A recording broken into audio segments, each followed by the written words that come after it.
Hey everybody, welcome to another exciting episode of Coco and Daltz. We're real people bringing you real reviews of all the latest TV shows and movies that are streaming on Netflix, Amazon Prime, and Disney+. I'm not Daltz. And I'm not Coco. And today we are reviewing Challenger, a week-old series on Netflix. It's a 4-part docuseries about the Space Shuttle Challenger accident from 1986. So, Daltz, why don't you let the people know what that's all about?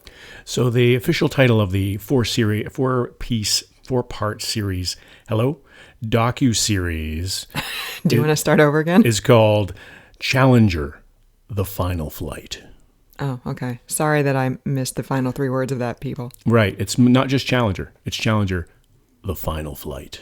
I don't think I actually knew that. And it was on Netflix, like Coco said, debuted a week ago as we're recording this podcast. It is essentially it's a look back at this disaster from 1986 when Challenger was launched and exploded mid-flight after launch. And the investigation that ensued and what went on behind the scenes, what went on during, and what went on after. It's pretty compelling. We are featuring many of the family members in this docuseries, some of the engineers that were involved. A lot of the key players are in it, and it's a really good and comprehensive look at this disaster. Having said that, I actually wish it would have been longer. It was 4 episodes that were all around the 45-minute mark. I think this could have been a 6 or 8 episode series. Wow. Yeah, and we usually don't say that about anything, listener, but I think they could have gone more into detail about the families, the fallout. Like it briefly mentioned at the very end, oh yeah, and in 2002, there was another space disaster and 7 more lives were lost. Like I felt it could have gone more into the fallout for NASA. So right. I would have taken another couple episodes of this for sure. Yeah, and I think the major issues here are sort of like the bureaucracy and how human lives can get lost in the shuffle. So in this crew in 86, there was 7 crew members. One of whom was Christa McAuliffe, who many people will remember, who was the first teacher in space, was supposed to be the first teacher in space. Didn't make it. She was not the first civilian because there had been a couple of civilians who had went up in previous shuttle flights. And the docuseries focuses largely on her and her family and sort of like the process of her being named and her backup, who was also a teacher, obviously. And I thought that was really kind of a compelling part and a compelling way to do it, was to sort of personalize this every person goal to go into space and how she overcame it and the challenges she faced and everything like that. And I thought her perspective was good because it could have been otherwise a very dry engineering kind of focused piece. It's like, well, we're talking about O-rings again, like it was more than that. Obviously it was about the people that were the lives that were lost. And I think sometimes we think of astronauts as being superhuman and people we can't really relate to because they have these, this incredible intellect and this incredible physical qualities that many of us don't have that combination. Well, other than you, Coco.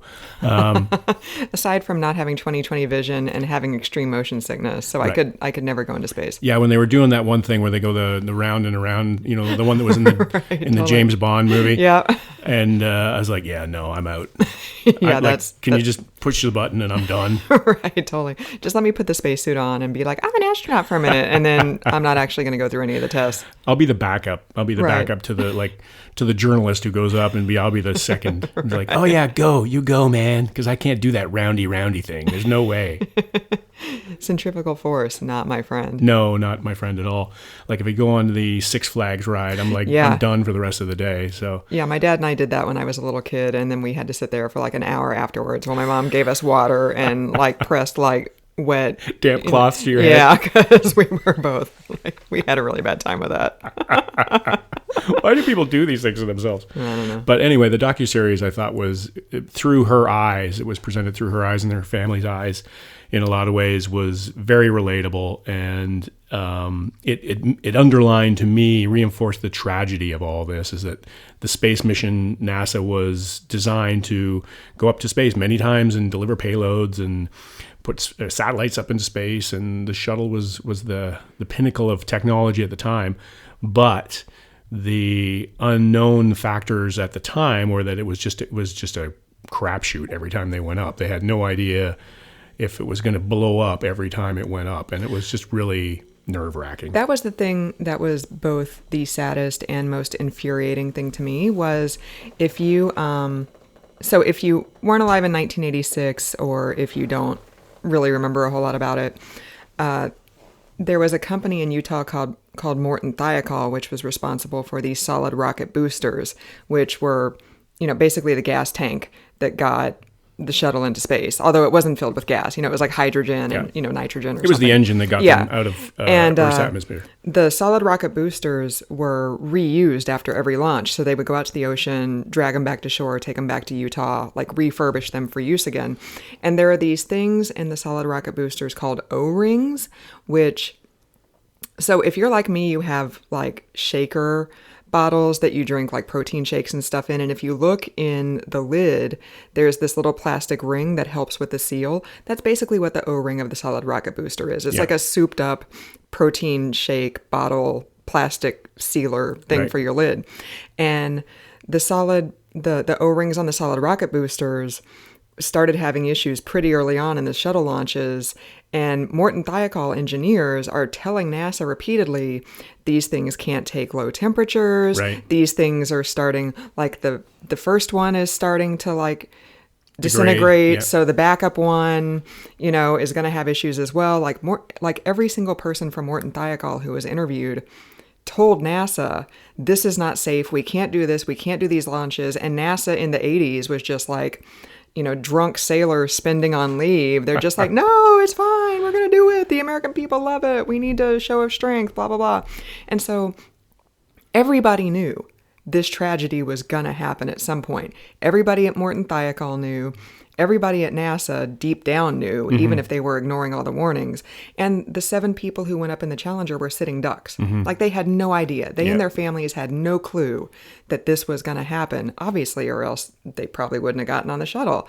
And so now you've got 7 people whose lives have been lost completely needlessly, that could have been prevented. 7 families that have been torn apart. Children have grown up without parents. Wives have lost husbands. 7 brilliant minds have been taken. Like, what could they have done? They could have contributed so much more, because they were all like in their 30s and 40s. Like everybody was still in the prime of their lives. And that's the saddest and most infuriating thing to me, was that this was known. This didn't come out of nowhere. This had been known for months, if not years, that this was a thing that was an issue that needed to be addressed, or else lives were going to be lost. And it didn't happen until after the Challenger accident. And then Morton Thiokol was able to redesign the solid rocket boosters. And it took 3 years. It took 3 years, and then they never failed again after that. The tragedy, the space shuttle tragedy that happened in the early 2000s, it was some completely different issue that apparently was also known to NASA, and NASA had been ignoring it. And then after that, they were like, oh, I guess we got to, redo this again. It was on re-entry in 2003, I believe it was. That crew was lost. So they make a point of saying that there are 800 and some odd astronauts went into space over the course of the shuttle and the space program for NASA, and they lost 14 crew members.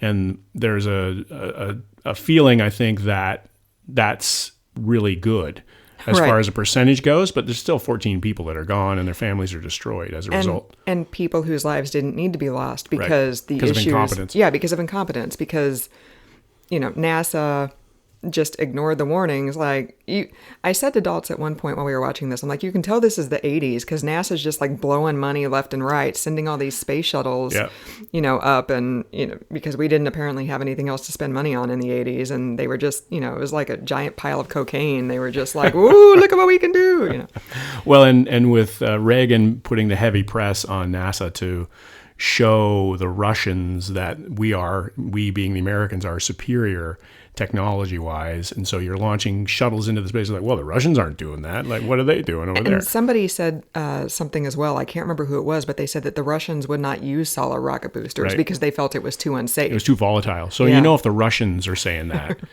then there's something going on. There's some credence to it. Right, totally. And then, so the disaster happens.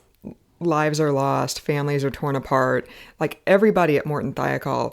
I was actually really impressed. The documentary crew got a lot of people from both NASA and Morton Thiokol to sit down for interviews.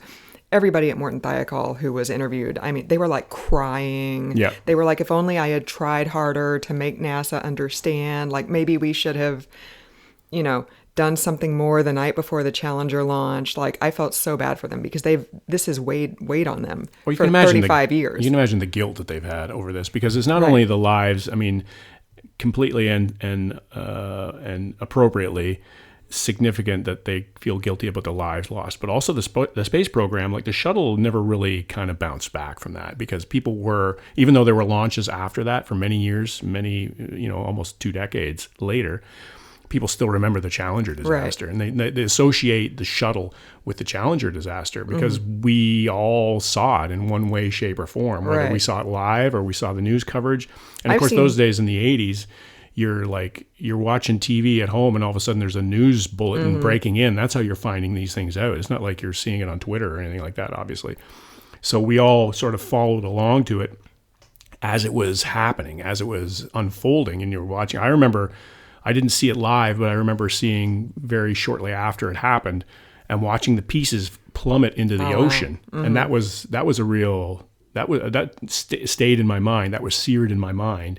Even as a young strapping lad in Canada, who had I had no fight in the game, but it was a very traumatic thing. And I can only imagine all the school kids who were watching the live broadcast because a teacher was on board. And then you imagine how that sears your consciousness for in terms of how you feel about space travel and how you feel about spectacle and how you feel about NASA and the government. I mean, there's all these things that years later, people are still dealing with. I'm sure.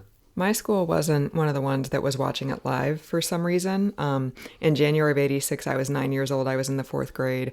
I don't know if the teachers had a TV on and were watching it in the teacher's lounge, or if they heard about it on the radio or something, because I remember between classes, like we were, walking into a classroom and one of the teachers said something to the effect of like, I can't remember if she said like there's been an accident or if she said like the shuttle blew up, but she said they weren't sure like what had happened to the astronauts. And then, it was 1986. Mm-hmm.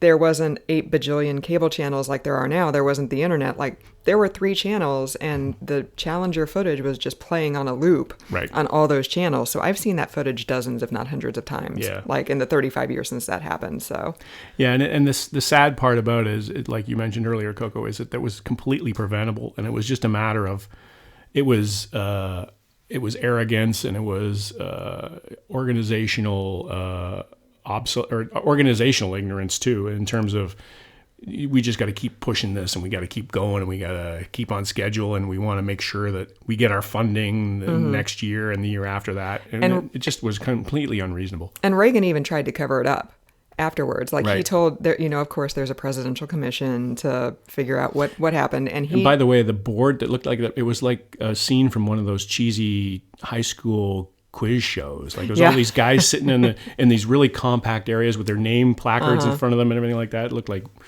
didn't look like it was very professional to me. But it was the 80s. Right. And so Reagan told the head of the commission, hey man, go easy on NASA. The American people still need heroes. Mm-hmm. Like, they can't be told that NASA basically can't be found to be at fault. Right. Don't embarrass NASA. Yeah. And then fortunately the truth came out, and it was discovered, obviously, that NASA just recklessly went ahead with this despite all the warnings that they'd received. So fortunately, the truth did come out.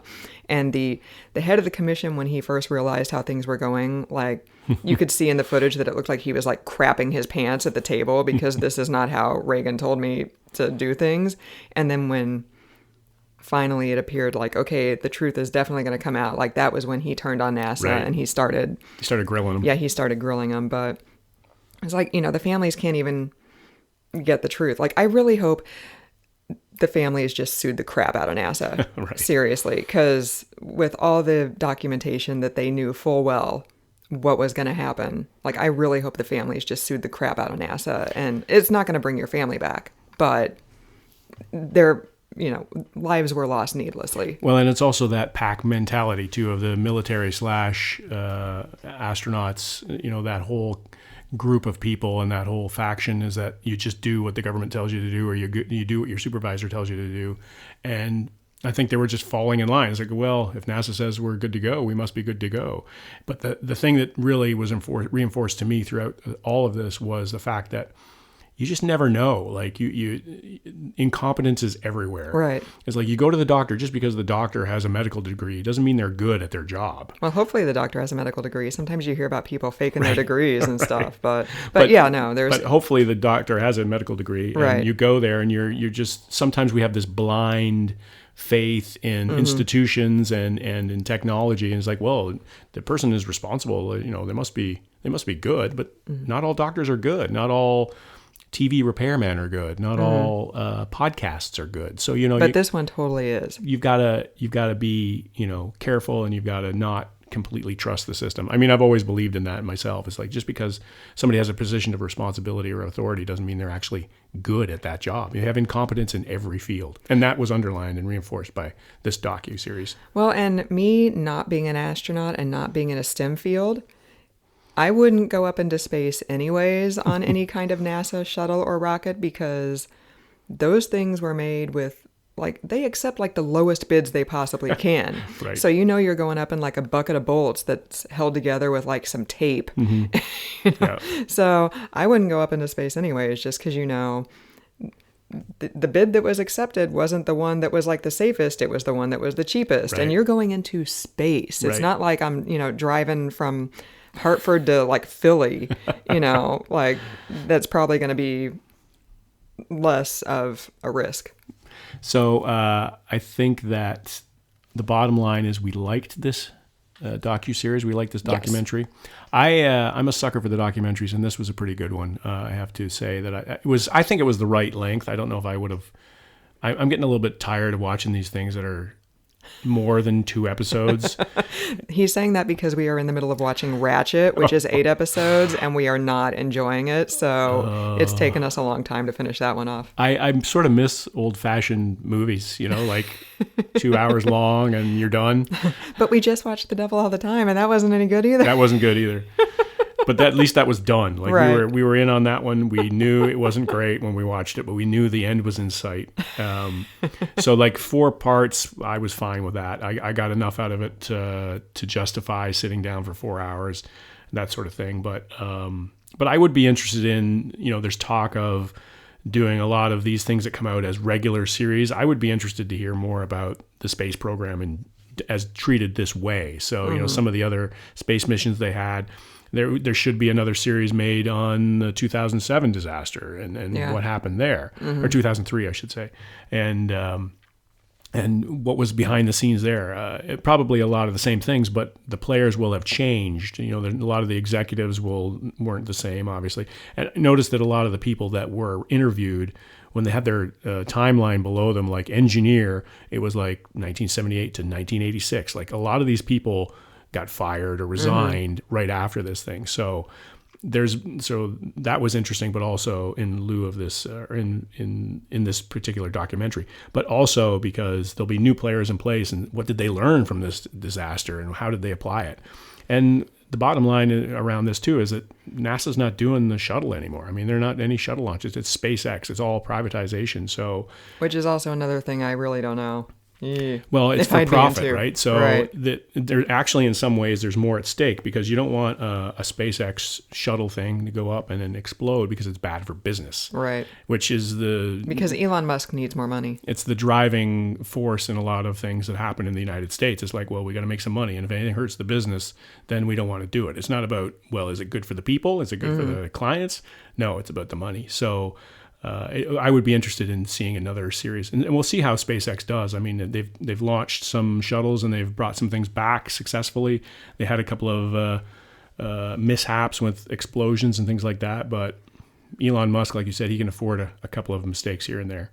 Well, there's better stuff to spend your money on down here on Earth. So Right. We got some issues with it. Maybe we should throw some money at. Yeah, I should have issued the caveat at the beginning of this episode that I watch this as not a particular fan of the space program because we have lots of hungry people right here at home. Why are we spending all this money to go up and collect rocks on the moon? Yeah. Which some people are going to be like, that's short-sighted. But yeah, you know what? I don't really care. And a topic for another podcast, Coco, are your thoughts on the moon landings? Didn't happen. There we go. Fake. So, listener, that's about it for this podcast. I think that mine is 2 rocket boosters up, probably a booster and a half anyway. Like it was pretty good. Yeah, I'd give it like a B+ to maybe an A-. Okay. Yeah, right. I thought it was good too. Yeah. Unlike Dalt's, like I said, I could definitely have done with a couple extra episodes, but it wasn't overly long, so that's good. There's nothing worse than having to slog through 10 episodes of something you don't like, like Ratchet. And like this one could have very easily have gone there too. Yeah, totally. Like there's a wealth of information. Yeah. And the fact that they had so many interviews with these people, and they weren't all weepy interviews either. Like a lot of them, there was anger and there was apprehension and there was mistrust and there was lack of guilt by the head NASA guy. The NASA guys are still like, I made the decision I had with the information I had at the time, and I would make that decision again, even knowing what happened. And I'm like you're a jerk. I really hope that's a defense mechanism because you can't, like, your brain just can't let you comprehend the horror of what you did. Yeah. Like, I really hope that that's why you're defensive, is because you just can't live with yourself if you face the truth of what you actually did. Well, and that's also probably more an old-fashioned manager guy who just like, I'm making a decision and I'm living with it no matter what the consequences are. Right. All the NASA guys from the 80s were like old military guys with like crew cuts and right. Still. Yeah, still. So if you, speaking of NASA, we also did a podcast on the Netflix fiction series Away. You should check that out. We've done a lot of space stuff apparently because S is for September and space, I guess. And we all want to get the F out of here. Yeah. Okay. So if you want to listen to that, you can, to our episode on Away, you can listen to us on Apple Podcasts, Pandora, Spotify, Stitcher, SoundCloud, TuneIn, Google Play, Ghana if you're in India, IMDb, did I already say YouTube? And also Amazon Music. We are on Amazon Music. Please find us there. Please rate and review us on Apple Podcasts so that other people can find us. If you want to check us out on Facebook and Twitter, our handle is Coco and Daltz. If you want to email us and let us know what you think about the podcast, what you want to hear us review in the future, you can email us at cocoanddaltz@gmail.com. And finally, you can find us on the interwebs at cocoanddaltz.com for our reviews of things that we do not talk about on the podcast. So that's another edition of the podcast, listener. And if we ever get through Ratchet, that's probably a future podcast for you to look forward to. We're having a tough time with that one. Oh man, that's a 1 episode a night kind of deal. After that, totally. I just want to lie down and eat ice cream or something like that. Like do something joyful. So for another episode, thanks for listening. I'm not Daltz. And I'm not Coco.